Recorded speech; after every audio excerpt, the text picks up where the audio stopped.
bringing you the hottest, the latest news and public affairs. Balita nga malapit sa pumuluyo, adlaw-adlaw. Daily News Central. Mga kadili, para sa aton daily stories, aton kilalahon ang isa ka estudyante nga nagikan sa kabukiran kag nalabot ang iya kadalagan. Iyaring report nga aton gintutukan. Si Engineer Lenray Suelas, isa ka miyembro sang tribo Bukidnon, komunidad sang indigenous people sa Barangay Kudkod, siyudad sang San Carlos, Negros Occidental. Suno sa iya, sang bata pa ini, hindi mapos ang iya kabuhi. Sa uma siya nagdako, nagabulig sa pamilya sa pang-adlaw-adlaw ngilikoton. Sa tunga sang mga kabudlayan sa iya kabuhi, wala gid siya nawadaan sing paglaom. Bisan pa nag-abot ang tion nga nagmasakit siya.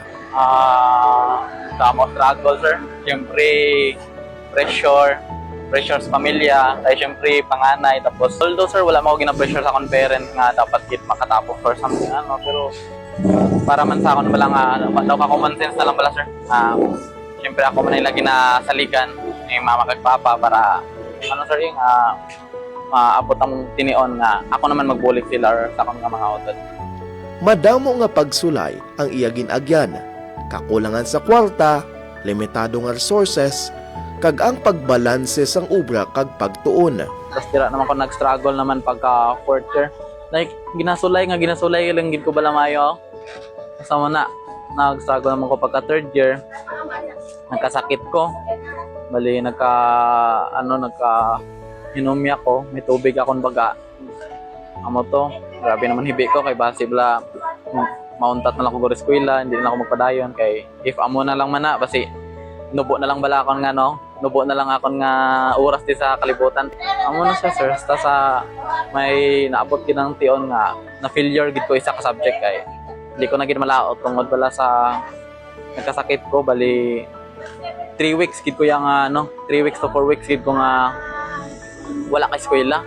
Abang bisan ano pa nga kabudlayan, ang iya ginagyan, wala gid niya ginpabayan ang iya handom nga makapadayon sa pag-eskwela. 4 kami ka mag-utol, sir. Ako ang panganay kag mayara ko mangkod ng 3 ka babae. Ako lang man isang lalaki. Una, sir, sa high school pa ko, sir, kapulig ko ya sa kon nga papa sa uma. Ako na pirmiya upod sa uma. Ano kami, sir, magabuno. Iskan sa pag-spray sa mga insecticide bala, sir. Ako man nagabulig sa akong papa. Ang nagatag sang iyang motivation, amo mismo ang iya pamilya kag sa iya ginhalinan bilang isa ka IP. Bilang isa ka merit-based scholarship awardee sang National Commission on Indigenous Peoples o kon NCIP, nakaangkon siya sang oportunidad nga makapadayon sa iya pagtuon.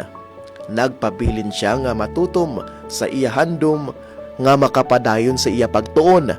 Nakasulod siya sa Technological University of the Philippines, Visayas sa Talisay City kag nangin kabahin sang pioneering batch sang electrical engineering course. Dako gid akong pagpasalamat sa TUP kay isa man sila sa balasa nakabuild sa akon nga sir, kung ano ko subong. I hope damo pa sila mabuligan nga IP kay akon mga manghod subong, mga pakaisa ko kasunod sa akon. Isa man sila sa buligan sa TUP. Tubtub nag-abot ang ginahulat niya nga tion nga amo ang Registered Electrical Engineers Licensure Examination sang Professional Regulation Commission o kon PRC. Kag sa ginpagwa nga resulta sang 2026 REELE, isa si Lenray sa mga nakapasar. Nangin isa na siya kalisensyado nga engineer. Kag ang una sa ila komunidad nga nakalabot sa sini nga tikang.